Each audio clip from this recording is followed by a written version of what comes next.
从没见过如此厉害的男人，仅用几根钢管就打造了一款多功能的取暖神器，不仅效率高、升温快，取暖的同时还能利用废弃的余热烧制开水，彻底解决了冬天家里的取暖问题。而且制作起来也是非常简单。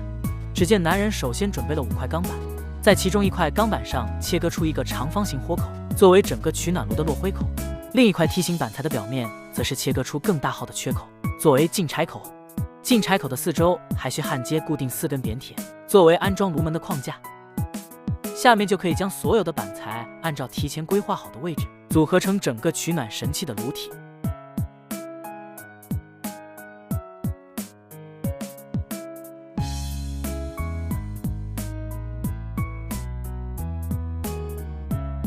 将制作好的炉门安放在门框上，右边的连接处焊接2个合页，如此这扇门便可以随意的开合。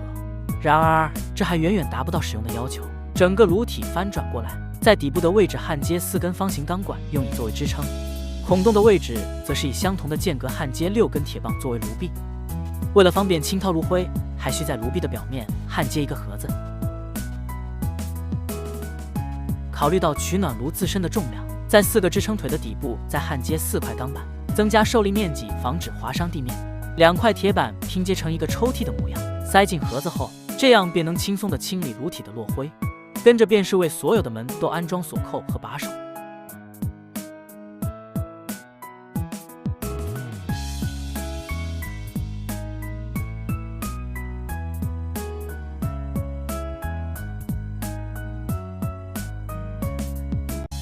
炉体的顶部按照钢管的尺寸切割出一个孔洞，然后延伸出1节钢管作为排烟通道。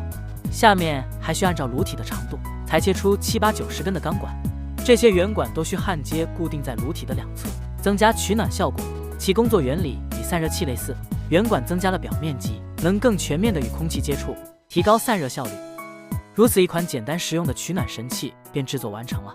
不过到这边都还没结束，男人又将1节钢管套进一个上下开孔的铁桶内，缝隙处也焊接牢靠以保证气密性。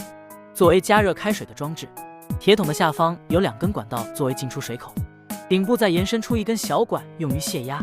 为了整体的美观，取暖炉的表面都喷涂上统一的耐高温黑色油漆。把取暖炉放在房间角落，加热器套进排烟口，顶部再用1根钢管连通到室外。现在就可以添加柴火测试它的取暖效果。可以看到点燃后的木材火力还是相当猛的，2分钟后炉体的温度瞬间就达到了200多度。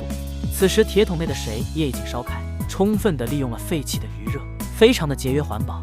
真是不得不佩服男人精彩的创意和精湛的手艺。那么您觉得这款取暖神器怎么样呢？如果满分100，您会打几分？